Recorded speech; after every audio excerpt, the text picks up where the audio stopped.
Acharam Salmo 103? Assim diz a palavra de Deus, Salmo de Davi. Bendize, ó minha alma, ao Senhor, e tudo que há em mim bendiga o seu santo nome. Bendize, ó minha alma, ao Senhor, e não te esqueças de nenhum dos teus benefícios. Ele é o que perdoa todas as tuas iniquidades, que sara todas as tuas enfermidades, que redime a tua vida da perdição, que te coroa de benignidade e de misericórdia, que farta a tua boca de bens, de sorte que a tua mocidade se renova como da águia. O Senhor faz justiça e juízo a todos os oprimidos. Fez conhecidos os seus caminhos a Moisés e os seus feitos aos filhos de Israel. Misericordioso e piedoso é o Senhor, longânimo, grande em benignidade. Não reprovará perpetuamente, nem para sempre reterá sua ira. Não nos tratou segundo os nossos pecados, nem nos recompensou segundo as nossas iniquidades. Pois assim como o céu está elevado acima da terra, assim é grande a sua misericórdia para com os que o temem. Assim como está longe o oriente do ocidente, assim afasta de nós as nossas transgressões. Assim como um pai se compadece de seus filhos, assim o Senhor se compadece daqueles que o temem, pois ele conhece a nossa estrutura. Lembra de que somos pó.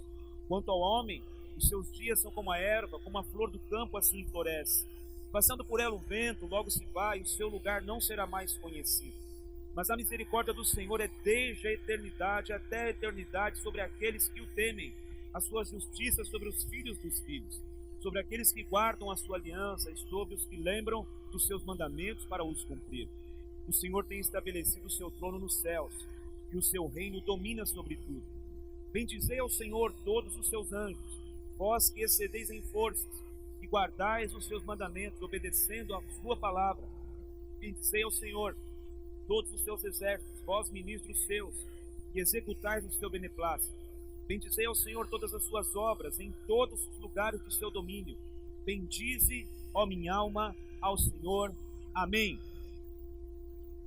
Na versão de uma Bíblia que eu gosto muito, foi traduzida em 1611, essa Bíblia foi traduzida a mando do rei Tiago, chamado também de rei James, a Bíblia King James.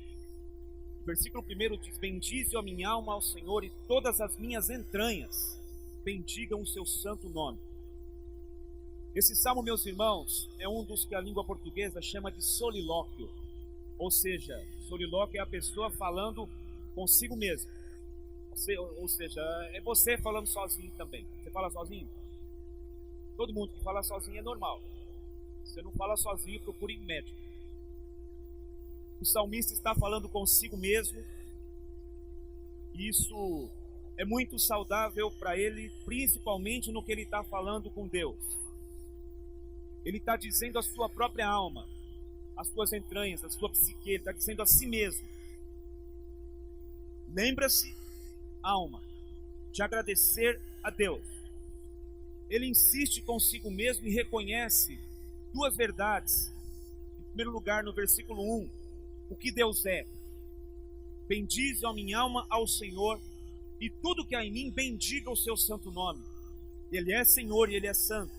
Ele reconhece também, com essa palavra de agradecimento, o que Deus fez por ele, a segunda verdade, no versículo 2.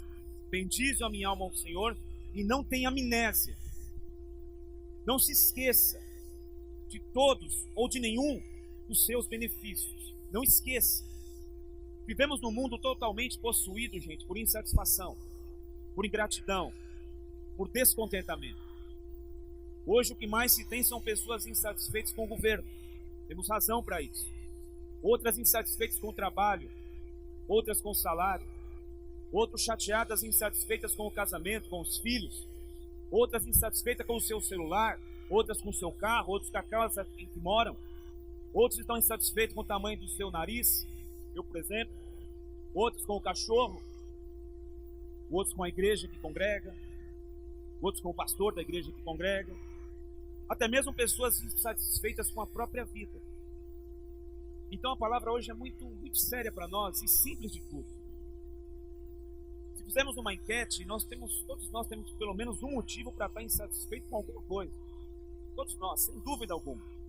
Porém, Davi nos ensina um segredo essencial, como eu vinha dizendo, para se ter saúde de alma, saúde de emoções, para não tornar-se uma pessoa azeda, ingrata, vivendo um descontentamento crônico, uma chateação crônica, porque está insatisfeita com tudo que está ao seu redor.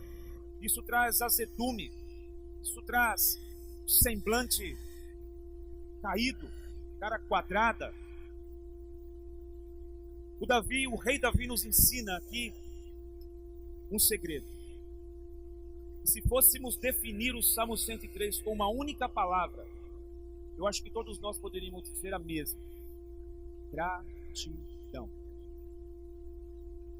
Quando ele diz, principalmente no início do Salmo, reconhecendo quem Deus é e o favor de Deus, e dizendo para si próprio, alma, dizendo para si, Davi, aí dentro, se fosse eu, seria Jair, não esquece de quem você era. Não esquece do que Deus fez em você, porque você não é mais quem você era.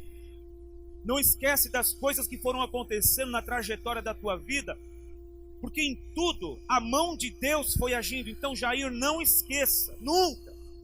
Seja grato. Gratidão é um ato de reconhecimento de uma pessoa, por exemplo, por alguém que lhe prestou um benefício, por um auxílio, por um favor, por um socorro. Todos nós temos a história de ter ajudado alguém e talvez nem ter ouvido obrigado. Você já teve? Então, todos nós temos essa experiência, mas normalmente aquelas pessoas que recebem um favor e não costumam dizer nem simplesmente obrigado, são pessoas que às vezes estão sempre mal. Porque a ingratidão, ela é uma doença de alma. Biblicamente falando, a gratidão é encontrada tanto no Novo Testamento como no Velho, com a expressão ação de graça. Diga comigo, ação de graça. Quando eu me converti, tinha muito disso. As pessoas convidavam a gente, falavam, olha, vai na minha casa, lá chama a Soraya, vamos lá, vai ter um culto lá em casa de ação de graça.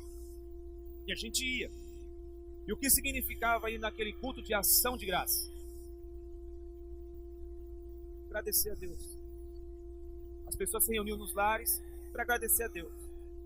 No Antigo Testamento existiam ofertas e sacrifícios de ação de graça. O louvor a Deus no Antigo Testamento também se baseava nessa premissa, agradecimento. Por exemplo, veja aqui Salmos 69, versículo 30. Louvarei o nome de Deus com um cântico e engrandecê-lo-ei com ação de graça. Neemias 12, 46. Porque já nos dias de Davi e Asaf, desde a antiguidade, havia líderes de cantores e dos cânticos de louvores e de ação de graças a Deus.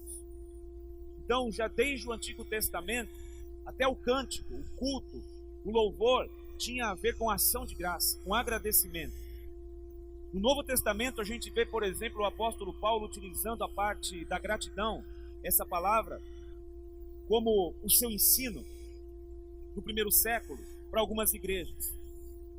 Então a gente sabe que gratidão, tanto no Novo como no Antigo Testamento, o sinônimo é ação de graça.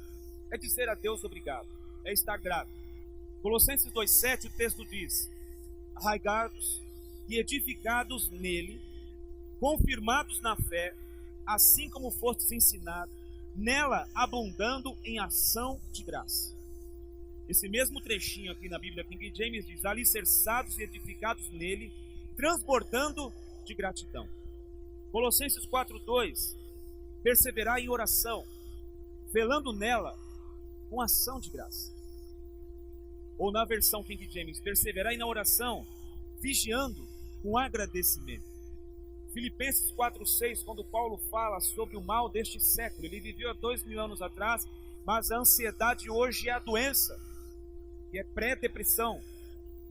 Ele diz, não estejais ansiosos por coisa alguma, antes as vossas petições sejam em tudo conhecidas diante de Deus, pela oração, pela súplica e a ação de graça. E ele conclui dizendo, e a paz de Deus, que excede a todo entendimento, guardará os vossos sentimentos e os vossos corações em Cristo Jesus. Então Paulo também vai confirmar para nós que a gratidão precisa estar na oração. Se a gente ora por 15, 20 minutos, meia hora e não há sentimento de gratidão a Deus, essa oração ficou faltando. Talvez Deus não esteja presente nela. O Senhor Jesus, antes de multiplicar pães e peixes, Ele não fez uma oração dizendo: Senhor, multiplica esses pães, multiplica esses peixes. Foi isso que Ele fez? Ele ergueu os cestos e rendeu graças. Os 2 discípulos desanimados, chateados, que se encontram com Jesus ressurreto no caminho, indo embora de Jerusalém a Emaús, 11 a 13 quilômetros aproximadamente, andam a tarde inteira com Jesus, não percebem que é Jesus. Quando chega na aldeia, entram para comer, sentam à mesa e eles dão a Jesus a honra de orar. Deram o pão na mão dele, ele rendeu graças. E no agradecimento pelo pão, os olhos daqueles homens foram abertos e eles viram Jesus. Perceba como isso é libertador. Perceba como ser grato é tremendo. Davi, o único que tem o título bíblico de homem segundo o coração de Deus, diz a si próprio, exorta a si próprio, dizendo: seja grato a Deus, Davi, pelo que Ele é, e sempre se lembre do que Ele fez. A expressão hebraica, quando Davi diz minha alma, era a maneira típica de os hebreus se referirem ao próprio íntimo, às suas entranhas psíquicas e emocionais. Ele estava dizendo ao seu interior: seja grato. Seja grato. Seja grato. Para de reclamar. Para de reclamar. Para de murmurar. Para de dizer palavras porque isso contamina o teu ser. Paulo vai descrever aos Coríntios, lá na sua carta, capítulo 10, e vai dizer que lá no deserto, as pessoas que murmuraram pereceram. Caíram no deserto. Os reclamadores, os insatisfeitos. Moisés, a gente quer água. Tá, toma água, sai da rocha.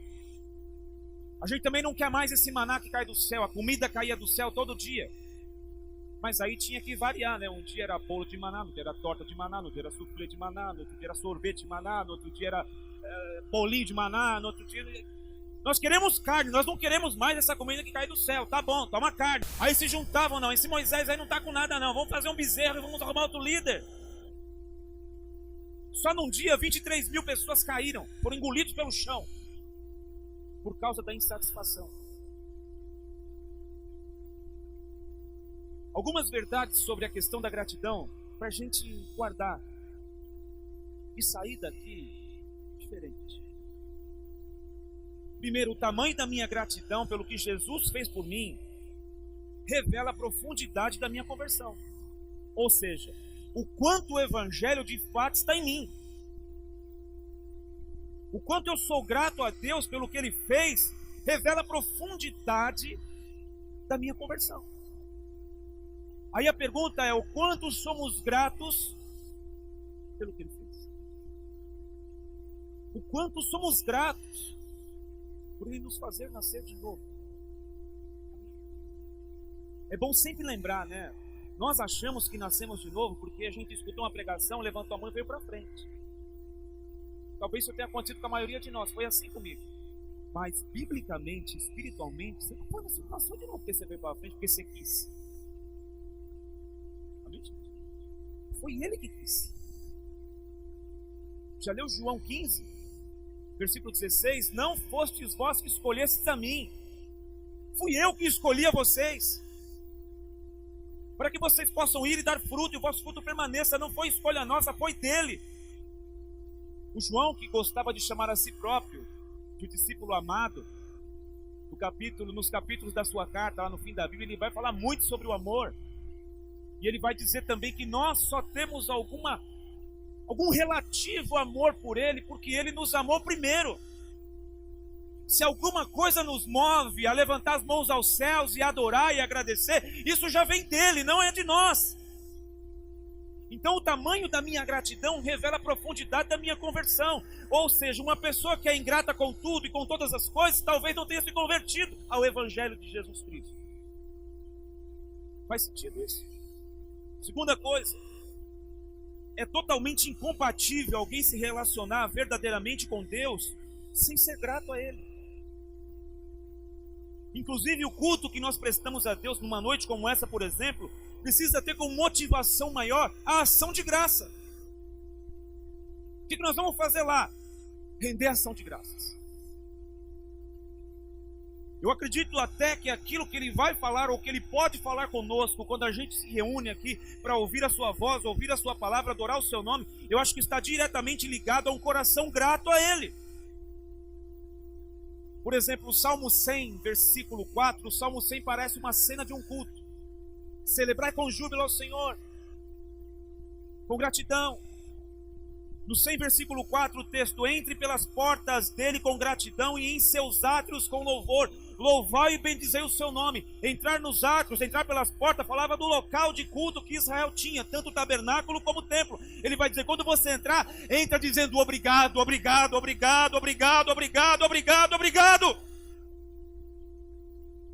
Terceiro, gratidão é a virtude daqueles que seguirão Cristo até o fim.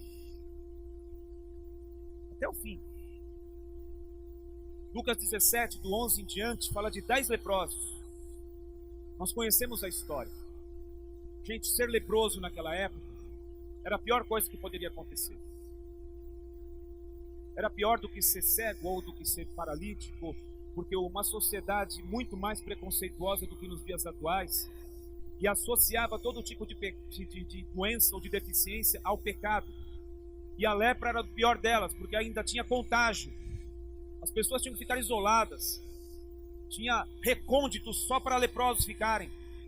Eles não podiam nem chegar perto dos seus próprios familiares. Não podiam chegar no templo para adorar a Deus. 10 deles chegaram a Jesus e clamaram. Jesus curou os 10. Os 10 foram limpos e saíram. Dali a pouco nós conhecemos a história. Voltou apenas um. Jesus fez a pergunta: cadê os outros 9? Só este voltou para render glórias a Deus? E o camarada disse: só voltei eu. Os outros 9 foram para onde? Receberam o que queriam e se esqueceram de quem operou. Isso não é tão diferente das coisas que acontecem em pessoas que entram em igrejas evangélicas. Algumas, quando recebem o que querem, quando recebem o que precisam, tchau. A gratidão é a virtude daqueles que seguirão Cristo até o fim. Alguns aspectos que a gente enxerga nessa motivação de Davi em ser grato a Deus. No versículo 3, alma, não esquece que Ele te perdoa diariamente. Versículo 3. Ainda no versículo 3, não esquece que Ele é capaz de curar toda a tua enfermidade. Qualquer uma delas, Ele é capaz. Ele é capaz. Não está dizendo que Ele vai, mas Ele é capaz, Ele pode. Versículo 4, alma, não esquece que Ele te livra da perdição. No versículo 4, no 5, aliás, alma, não esquece que Ele supre as tuas necessidades e Ele renova as tuas forças quando você não aguenta mais. Versículo 10 a 14, alma, não esquece que Deus não te reprova e nem te julga por um deslize ou por uma queda. Deus não é como homem que julga as pessoas por um deslize ou por uma atitude. Deus é diferente.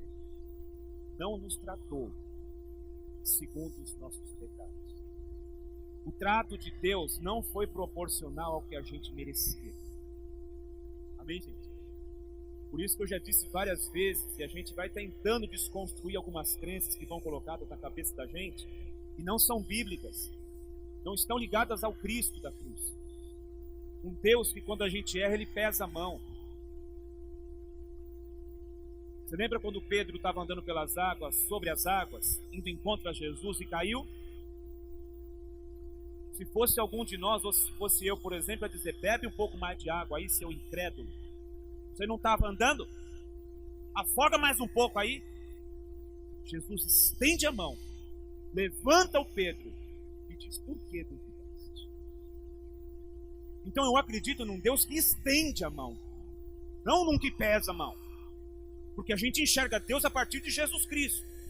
E o salmista Davi, que teve alguns lampejos da graça, e que, diga-se de passagem, não foi nada perfeito. Na ceia a gente falou um pouco da vida que teve Davi e de algumas quedas que ele teve. No único episódio foram várias quedas, várias mentiras.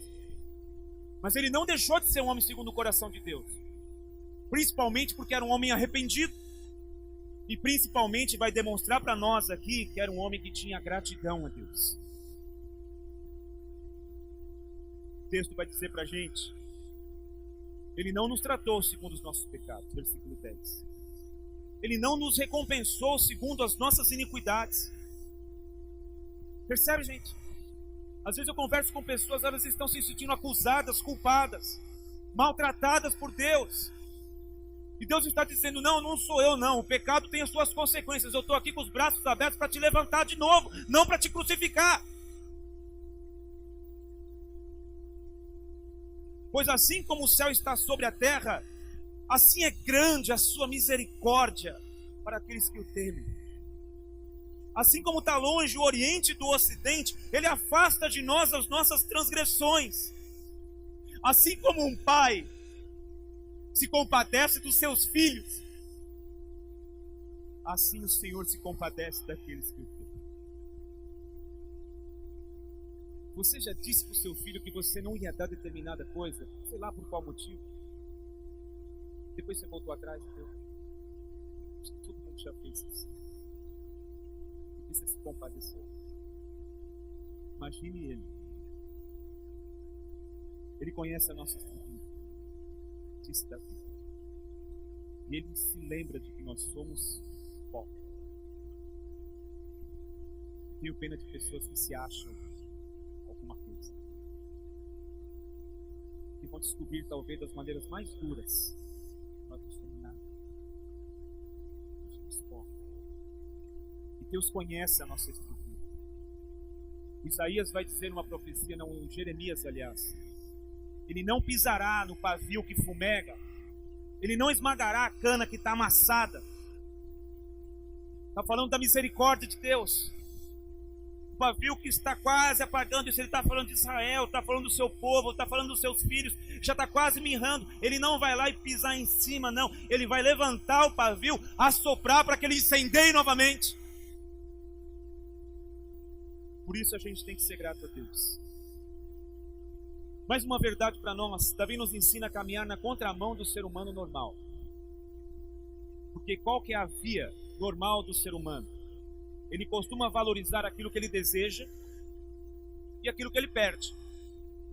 Ou seja, aquilo que ele não tem ainda e aquilo que ele perdeu. E tem dificuldade em ser grato àquilo que ele tem. Então todo mundo dá um valor enorme para aquilo que quer conquistar um dia, para aquilo que quer ter, para aquilo que quer conseguir. E muitos também valorizam e não param de falar e de pensar naquilo que se perdeu, naquilo que tinha, mas não consegue ser grato por o que tem hoje. Davi nos ensina aí na contramão do ser humano natural, que dá um imenso valor àquilo que deseja, e também lamenta demais aquilo que teve, mas se esquece daquilo. Com a sua família, dá uma olhada no cara. Mas o que se esquece da vida de Deus? Nós precisamos aprender a ser gratos.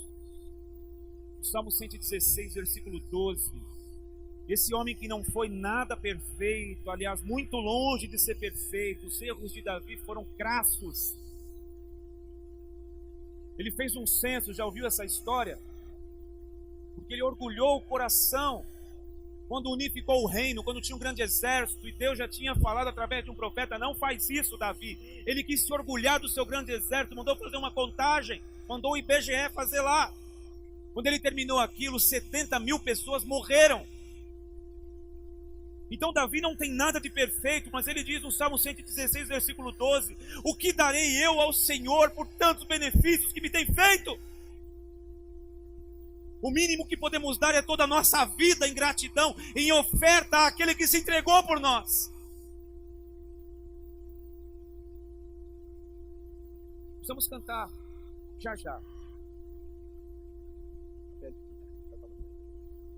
Por favor. Eu estou finalizando aqui, mas eu quero dizer algumas frases que eu coletei para a gente refletir sobre a gratidão. William Shakespeare, por exemplo, diz: a gratidão é o único tesouro dos humildes. Samuel Johnson, escritor e pensador do século XVII, diz: a gratidão é um fruto de grande cultura, não se encontra com gente vulgar. John MacArthur, um grande homem de Deus, pregador do Evangelho: o quão feliz será uma pessoa que depende diretamente da profundidade da sua gratidão. Sêneca, filósofo e escritor do Império Romano do século IV, diz: quem acolhe um benefício com gratidão, paga a primeira prestação da sua dívida. Meu amigo Luiz Cesário diz: a gratidão é a mãe de todas as demais virtudes. Carlos Drummond de Andrade, preste atenção que eu achei isso lindo. A gratidão desbloqueia a abundância da vida. Ela torna o que temos insuficiente. E mais, ela torna a negação em aceitação, o caos em ordem, confusão em claridade. Ela pode transformar uma simples refeição em um banquete, uma casa em um lar, um estranho em um amigo. A gratidão dá sentido ao nosso passado, traz paz para o nosso hoje e cria uma visão para o nosso amanhã. Por isso Paulo vai dizer em 1 Tessalonicenses 5,18: em tudo dai graças. Em tudo dai graças. Em tudo dai graças. Porque essa é a vontade de Deus Pai para convosco. A gente se pergunta: qual é a tua vontade para isso? Qual é a tua vontade para aquilo? E em muito a gente sabe que a vontade de Deus às vezes fica oculta e a gente não entende, fica perguntando. Mas Paulo diz: a vontade de Deus é que em tudo você renda graças. É a vontade de Deus que haja um coração grato, porque a partir de um coração grato é que derivam todas as outras coisas. Um coração ingrato está blindado para a voz de Deus, porque o Espírito Santo não é um arrombador de corações. Amém, gente? Então você vem para um culto como esse, você está insatisfeito, você tem uma ingratidão enorme. De repente você foi salvo num lugar como esse, ou até nesse mesmo lugar, mas você não tem a alegria de vir a esse lugar para ouvir a Deus. O teu coração blindou e o Espírito Santo não fala. Porque um coração grato é de onde vai derivar todas as outras coisas. Amém? Mas pastor, parece que quanto mais eu oro, mais assombração me aparece. Conhece esse ditado popular? Eis-me aqui, gente. Estamos juntos no mesmo barco. Quanto mais eu oro, mais assombração tem aparecido. Mas Deus não está te pedindo para render graças e agradecer pelas desgraças. Porque Ele não diz rendei graças por tudo. Ele diz rendei graças em tudo. Uma palavrinha muda todo o sentido. Como é que eu vou dar graças por um diagnóstico tão ruim? Mas eu posso dizer: eu sou grato a Deus nessa situação. Eu sou grato a Deus por tudo. Eu sou grato a Deus pelas lutas que vivi lá atrás, porque cooperaram um pouco mais para que seja a pessoa que sou hoje. E eu sou grato a Deus pelas lutas que estou vivendo hoje, porque eu sei que vai formar um outro Jair, um outro líder, um outro marido, um outro pai daqui a algum tempo. Amém, gente? Por isso é lindo demais a gente estar vivendo algumas coisas difíceis e mesmo assim o nosso coração transborda de gratidão, porque não deixa de reconhecer tudo o que Ele já fez. O nosso coração transborda de gratidão, porque a gente não podia nascer de novo por nós mesmos, foi Ele que fez isso. A gente transborda de gratidão, porque temos a noção muito clara que tudo vai passar, mas as Suas palavras não passarão. A gente tem um sentimento de gratidão, porque temos a convicção de que o céu existe e de que um dia Ele enxugará dos nossos olhos toda a lágrima e o nosso coração transborda de gratidão. Amém, gente?